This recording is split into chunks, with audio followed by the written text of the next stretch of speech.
Assalamualaikum warahmatullahi wabarakatuh. Selamat pagi rekan-rekan user sekalian. Di kesempatan pagi ini saya akan mencoba untuk berbagi tutorial bagaimana cara kita mengkonversi data-data tipe KMZ dan KML menggunakan beberapa software GIS. Salah satunya menggunakan ArcMap dan menggunakan Quantum GIS untuk di sesi kedua nanti. Ini akan menjadi sangat menarik karena beberapa subscriber saya memberikan tanda petik kritik dan saran. Nah, itu Bang, kalau bisa videonya ada suara pengantar atau suara panduan untuk mengkonversi data tersebut. Baiklah, kali ini saya akan memenuhi permintaan tersebut. Semoga video ini berguna dan mari kita mulai. Yang harus kita lakukan pertama kali adalah kita harus sudah menginstal software-software pendukung, baik itu ArcMap maupun Global Mapper, Quantum GIS maupun Google Earth. Nah, kali ini saya akan membangun datanya menggunakan langsung digitasi di Google Earth. Caranya seperti ini. Saya akan share screen dulu. Yang pertama kali kita lakukan adalah kita open atau membuka software Google Earth. Seperti ini tampilannya, tampilan defaultnya. Dan untuk diketahui Google Earth ini sekarang sudah Google Earth Pro yang bisa diunduh secara gratis di platform yang ada. Langsung saja di sini saya akan memberikan contoh karena lokasi saya berada di Provinsi Kalimantan Barat. Saya akan mencoba untuk mendigitasi atau menggambar data vektornya di wilayah atau AOI, Area of Interest Provinsi Kalimantan Barat. Seperti ini. Saya akan gambarkan. Contoh ya. Saya akan gambar poligon dulu. Poligon. Nah, bagi rekan-rekan yang ingin mendapatkan citra tegak dari software atau aplikasi Google Earth, pada saat pertama kali dibuka, itu dia akan sedikit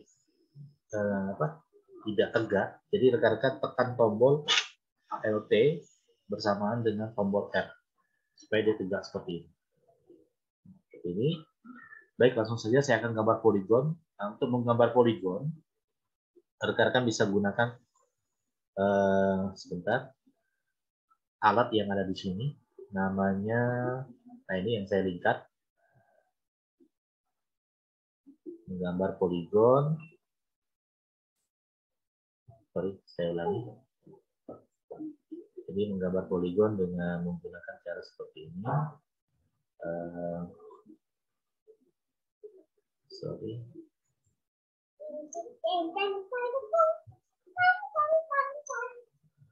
Sebentar. Menggunakan.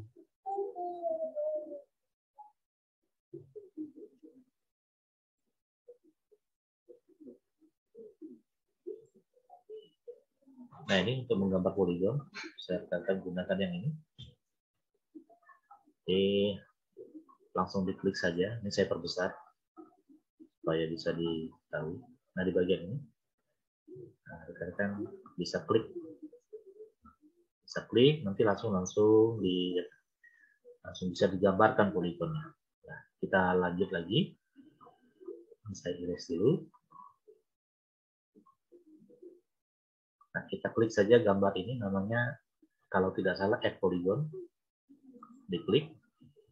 Nah, pada kotak dialog ini kita tuliskan misalkan di sini latihan. Ya. Kemudian langsung kita oke-kan saja.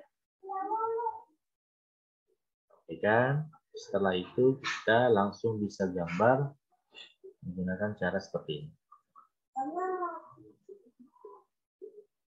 Nah, ini latihan.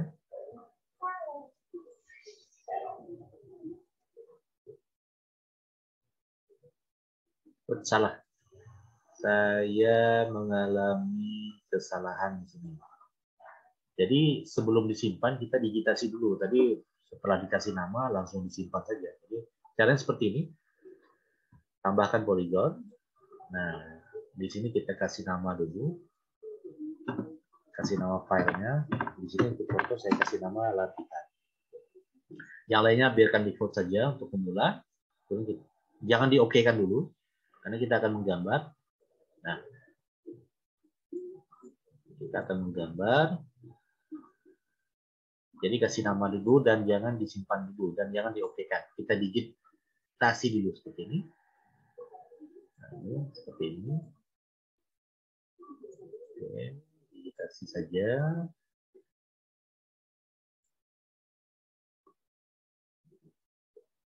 Di sini kita rubah dulu style warnanya. Garis kita kasih warna hitam.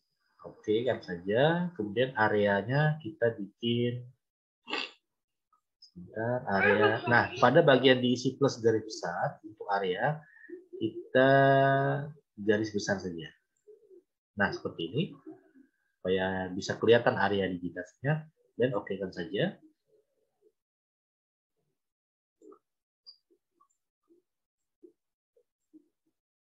Nah, seperti ini. Nah, kita bisa lanjutkan digitasi. Atau kita ulangi lagi ya, sorry. Dulu. Nah, saya hapus saja ini. Hapus. Kita buat lagi, add polygon. Kita digitasi aja lah dulu, nanti baru dikasih nama. Digitasi seperti ini. Nanti kalau udah selesai baru kita simpan. Nah, seperti ini.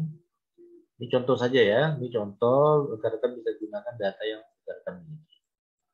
Seperti ini.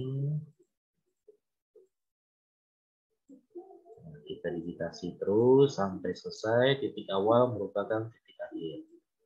Nah, seperti ini. Kalau sudah selesai, kita kasih nama latihan. Latihan. Kemudian karena tadi tampilan style warnanya sudah diatur, garisnya berwarna hitam, ini lebarnya juga bisa diatur. 1,1 kita gunakan 1,5. Nah, area kita gunakan yang garis besar saja supaya mudah dalam proses digitasi. Kemudian oke kan saja. Nah, kita sudah berhasil membuat data poligon. Data poligon sudah berhasil kita buat. Sekarang kita akan membuat data point. Data point sama saja, di sini ada namanya.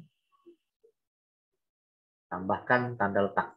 Nah, kita biarkan saja dulu. Misalkan di sini saya kasih tanda letaknya di sini ya. Jadi kalau di Google Earth itu digitasi satu-satu. Saya kasih nama 009. Kemudian oke kan lagi. Saya bikin 5 titik Pak di sini.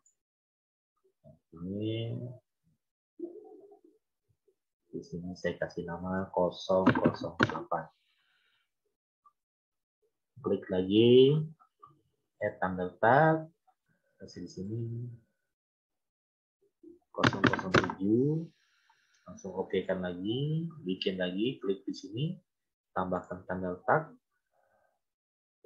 sudah 4 poin yang kita buat, dikasihkan nama 006.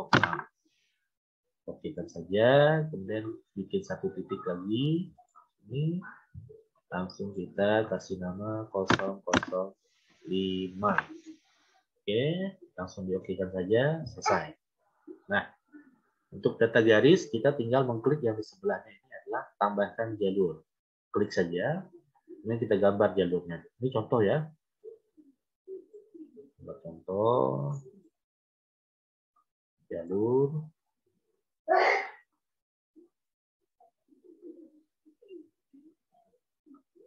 Sorry, ulang lagi. Gambar jalur, misalkan ini ya. Ini misalnya, klik saja. Dan jalur. Misalnya seperti ini.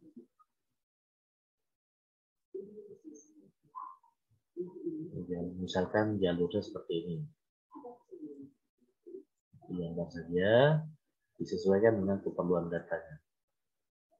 Ini hanya sebagai contoh. Nah, misalkan seperti ini. Jika sudah, klik OK. Di sini kita kasih nama jalur. Jalur 009 misalkan. Langsung klik OK. Nah, kita sudah memiliki 3 buah jenis data vektor, yaitu data polyline yang berwarna putih, data point yang berwarna kuning, dan data polygon yang berwarna hitam garisnya. Nah, data-data ini kita ekspor terlebih dahulu. Caranya seperti ini. Caranya seperti ini. Di sini lapisan tanpa jalur ini saya akan rename. Caranya klik kiri pada lapisan tanpa jalur, kemudian klik kanan, kemudian ganti nama. Di sini saya kasih nama latihan konversi. Kemudian enter saja. Nah, supaya rekan-rekan tidak capek untuk mengkonversinya satu persatu, cukup foldernya ini yang kita simpan. Caranya klik kiri lagi, kemudian klik kanan pada latihan konversi, kemudian kita simpan tempat sebagai. Klik saja.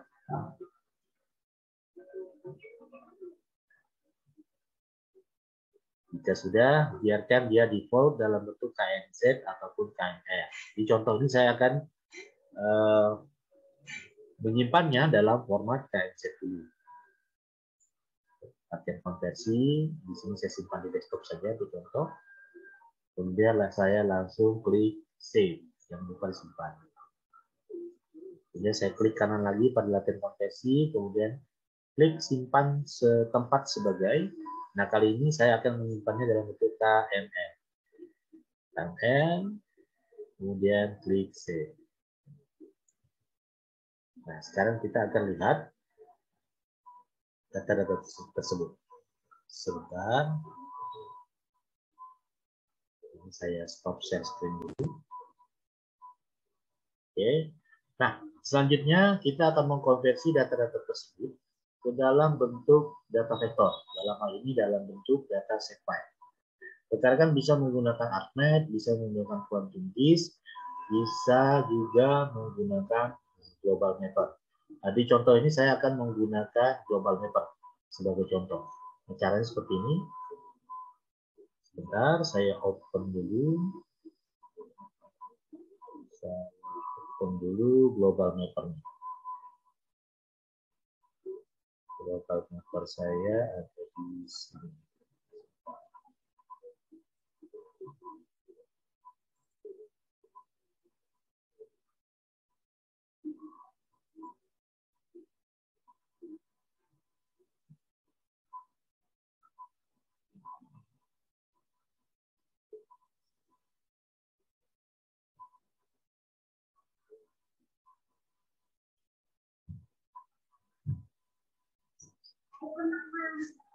Oke, sebentar.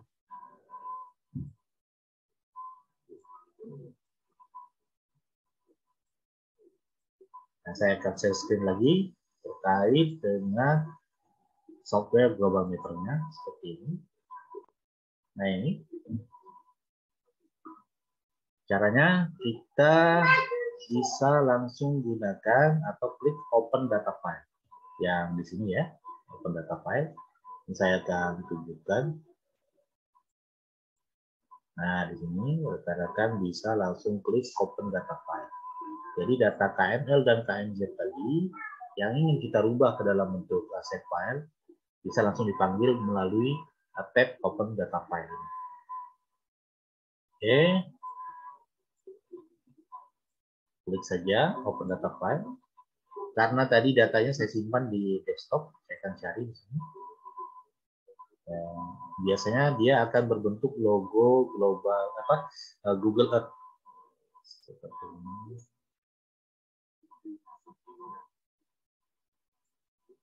Nah, ini ada dua, KML dan KMZ. Saya akan rubah yang KML dulu, sama saja sebenarnya. Klik yang ini, latihan konversi KML, kemudian klik open. Nah, rekan-rekan bisa lihat di sini bahwa data sudah bisa tampil dan terproyeksi di Global Mapper. Rekan-rekan bisa lihat di sini bahwa data ini sudah berkoordinat, ditampilkan dengan angka-angka yang ada di sini. Nah, ini yang saya lingkarin warna hitam. Artinya data ini sudah memiliki dimensi panjang, lebar, dan tinggi. Panjang, lebar, dan tinggi X, Y, Z ini sudah ada. Nah, jika sudah, rekan-rekan bisa langsung klik kanan pada data ini. Nah, di sini saya akan tunjukkan.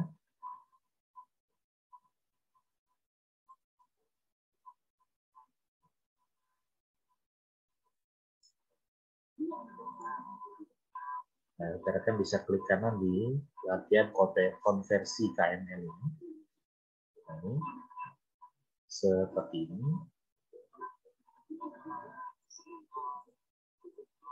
Kita klik kanan saja. Klik kanan, kemudian kita klik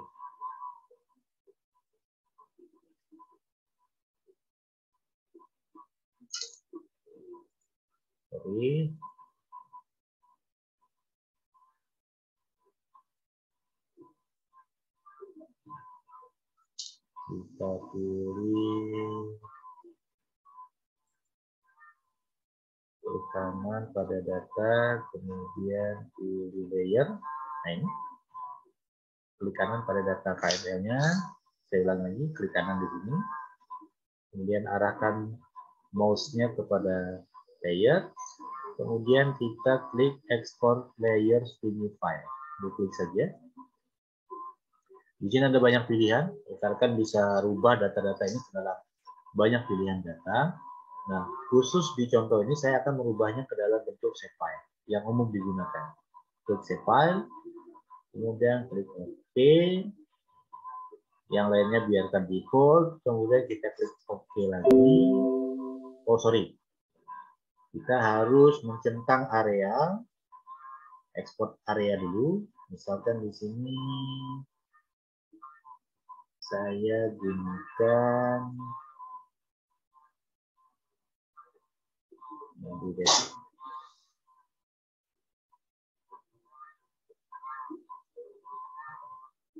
ini saya simpan di folder konversi data GPX. Kita di sini saya kasih nama KML Polygon. Kemudian saya klik save. Demikian juga untuk data lain sama. Di sini saya kasih nama KML Polyline. Klik save. Begitu juga dengan point, klik saja centangnya. Kita kasih nama KML point. Klik save. Nah, jika sudah, kita klik OK. Oke, kita klik di sini. Biarkan data-data tersebut diproses untuk menjadi data save file. Kita tunggu saja dalam beberapa detik. Ya, sudah selesai. Nah, sekarang kita akan mengetesnya apakah data ini bisa dibuka di ArcMap. Caranya seperti ini. Saya stop share screen dulu. Saya akan share screen yang ArcMap-nya untuk mengetes apakah data ini bisa digunakan di ArcMap. Share. Oke. Pada ArcMap, klik kanan pada layer, kemudian add data.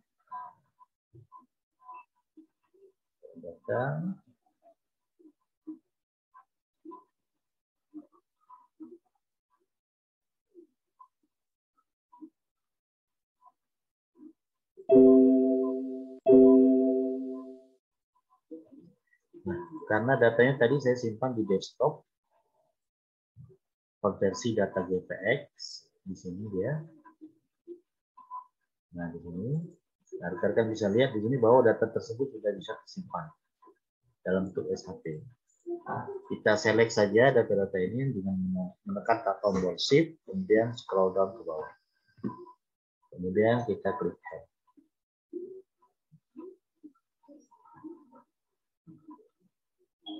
Nah, kita sudah mendapatkan data-data dalam bentuk poin. Ya, saya perbesar. Kemudian polyline dan juga poligon. Nah, yang untuk poligon kita kasih warna sekarang di bagian ini. Nah, seperti ini. Nah, jadi demikianlah tutorial bagaimana cara kita mengkonversi data-data KML dan KMZ ke dalam bentuk data vektor lainnya. Dalam hal ini kita gunakan dalam bentuk shapefile. Yang saya contohkan tadi adalah data tipe KML. Yang untuk KMZ-nya sama saja. Sama saja, caranya seperti ini. Ini saya close dulu.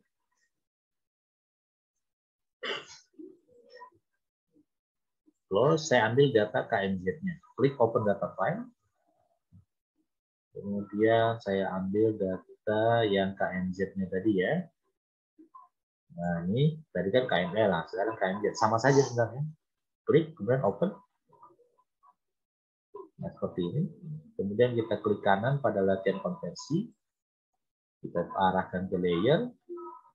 Kemudian kita pilih export. Klik kiri, export layers to new file. Langsung saja ke save file, oke kan. Areanya kita pilih. Nah, di sini kita misalkan menggunakan KML polygon 2 KML polygon. Dan 2 saja. Lainnya juga begitu. Kita kasih nama di sini 2 KML polyline. 2 KML polyline. Save. Poin juga begitu. Iya, bentar lagi. Bentar ya sayang ya. Kemudian data poinnya kita kasih nama 2 KML point. Save. Yang lain biarkan default, dan oke kan saja. Biarkan dia berproses dengan dibuktikan dengan adanya tab exporting save file yang tampil pada layar. Jadi semakin sedikit datanya dia akan berproses cepat, dan sebaliknya kalau datanya semakin banyak prosesnya semakin lama. Nah, sudah selesai. Kalau sudah, sekarang kita akan rubah atau kita akan lihat di software ArcMap. Saya akan share screen lagi. Share screen menggunakan ArcMap. Ini yang dari tipe KML, saya hide dulu. Saya akan gunakan add data di sini. Mengambil data hasil konversi dari KMZ yang ada angka 2-nya tadi ya. Dipilih saja. Tekan tombol CTRL. Kemudian diklik kiri.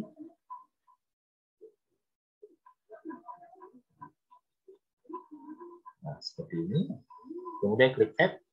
Nah, data sudah bisa berhasil kita rubah ya. Ini saya kasih warna di tengahnya seperti ini. Nah, jadi kita sudah bisa merubah data tipe KML dan KMZ yang merupakan ekstensi umum dipakai pada Google Earth ke dalam bentuk shapefile atau data vektor langsung. Demikian video tutorial kali ini, semoga bermanfaat dan dapat dipahami, dan jangan lupa untuk rekan-rekan menyaksikan terus channel YouTube saya, dan mohon dukungannya untuk like, komen, share, dan subscribe video ini supaya ilmu ini bisa tersampaikan dan dapat bermanfaat bagi halayak kami. Demikian yang dapat saya sampaikan. Terima kasih atas perhatiannya. Wabillahi taufiq wal hidayah. Wassalamualaikum warahmatullahi wabarakatuh.